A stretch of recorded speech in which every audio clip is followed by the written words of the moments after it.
ತುಲಾ ರಾಶಿಯವರೇ, ನಿಮ್ಮ ಬದುಕು ಇಂದು ಒಂದು ತೂಗುಯಾಲೆಯಂತಾಗಿದೆ. ಎಲ್ಲರಿಗೂ ನ್ಯಾಯ ಕೊಡಿಸುವ ನಿಮ್ಮ ಗುಣವೇ ಇಂದು ನಿಮಗೆ ಮುಳ್ಳಾಗಿ ಪರಿಣಮಿಸುತ್ತಿದೆ ಮತ್ತು ನಿಮ್ಮನ್ನು ಅಪರಾಧಿಯ ಸ್ಥಾನದಲ್ಲಿ ನಿಲ್ಲಿಸಲು ಯಾರೋ ಒಬ್ಬರು ಹಗಲಿರುಳು ಸಂಚು ರೂಪಿಸುತ್ತಿದ್ದಾರೆ. ಈ ಭೀಕರ ಸತ್ಯ ಏನೆಂದು ತಿಳಿಯುವ ಮುನ್ನ ನಿಮ್ಮ ಅದೃಷ್ಟದ ಬಾಗಿಲು ತೆರೆಯಲು ಈಗಲೇ ಈ ವಿಡಿಯೋಗೆ ಒಂದು ಲೈಕ್ ಮಾಡಿ ಮತ್ತು ಕಾಮೆಂಟ್ ಬಾಕ್ಸ್ನಲ್ಲಿ ಜೈ ಶ್ರೀಕೃಷ್ಣ ಎಂದು ಶ್ರದ್ಧೆಯಿಂದ ಬರೆಯಿರಿ. ನಿಮ್ಮ ಈ ಸಣ್ಣ ನಡೆ ನಿಮ್ಮ ಮೇಲಿರುವ ದೃಷ್ಟಿದೋಷವನ್ನು ನಿವಾರಿಸಲು ಸಹಾಯ ಮಾಡಲಿದೆ.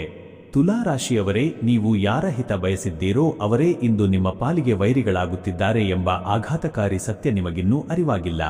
ನಿಮ್ಮ ನಗು ಮುಖವನ್ನು ಕಂಡು ಹೊಟ್ಟೆ ಉರಿಯಿಂದ ಬೆಂದು ಹೋಗುತ್ತಿರುವ ಹತ್ತಿರದವರೇ ನಿಮ್ಮ ಆರ್ಥಿಕ ಸ್ಥಿತಿಯನ್ನು ಬುಡಮೇಲು ಮಾಡಲು ಯಾವುದೋ ಘೋರ ದೃಷ್ಟಿ ಅಥವಾ ನಕಾರಾತ್ಮಕ ಶಕ್ತಿಯನ್ನು ಪ್ರಯೋಗಿಸುತ್ತಿದ್ದಾರೆ. ನೀವು ಎಷ್ಟೇ ಕಷ್ಟಪಟ್ಟು ಹಣ ಸಂಪಾದಿಸಿದರೂ ಅದು ಬರುವ ದಾರಿಗಿಂತ ಹೋಗುವ ದಾರಿಯೇ ಹೆಚ್ಚಾಗುತ್ತಿರುವುದು ಕೇವಲ ಕಾಕತಾಳೀಯವಲ್ಲ. ಇದು ನಿಮ್ಮ ಪ್ರಗತಿಗೆ ಯಾರೋ ಹಾಕಿರುವ ಅಗೋಚರ ಬೀಗವಾಗಿದೆ. ನಿಮ್ಮ ಮನೆಯ ಸುಖ ಶಾಂತಿಗೆ ಯಾರೋ ಒಬ್ಬರ ಕೆಟ್ಟ ದೃಷ್ಟಿ ಬಿದ್ದಿದೆ ಮತ್ತು ಅಂದುಕೊಂಡ ಕೆಲಸಗಳು ಪೂರ್ಣವಾಗುವ ಮುನ್ನವೇ ವಿಘ್ನಗಳು ಎದುರಾಗುತ್ತಿವೆ. ನಿಮ್ಮ ಪ್ರಾಮಾಣಿಕತೆಗೆ ಬೆಲೆ ಇಲ್ಲದಂತಾಗಿದ್ದು, ನಿಮ್ಮ ಮೌನವನ್ನೇ ನಿಮ್ಮ ದೌರ್ಬಲ್ಯ ಎಂದು ತಿಳಿದು ಜನರು ಸವಾರಿ ಮಾಡುತ್ತಿದ್ದಾರೆ. ಈ ವಿಷವರ್ತುಲದಿಂದ ಹೊರಬಂದು ಮತ್ತೆ ರಾಜನಂತೆ ಮೆರೆಯಲು ದೈವಬಲದ ರಕ್ಷಣಾ ಕವಚ ಈಗ ಅನಿವಾರ್ಯವಾಗಿದೆ. ನಿಮ್ಮ ಜೀವನದ ಹಾದಿಗೆ ಅಡ್ಡಲಾಗಿ ನಿಂತಿರುವ ಈ ಎಲ್ಲಾ ನಿಗೂಢ ಸಂಕಷ್ಟಗಳನ್ನು ಕತ್ತರಿಸಿ ಹಾಕಿ ಮತ್ತೆ ವೈಭವದಿಂದ ಬದುಕಲು ತಡಮಾಡದೆ ಈಗಲೇ ಈ ಮೇಲಿನ ನಂಬರಿಗೆ ಕರೆ ಮಾಡಿ.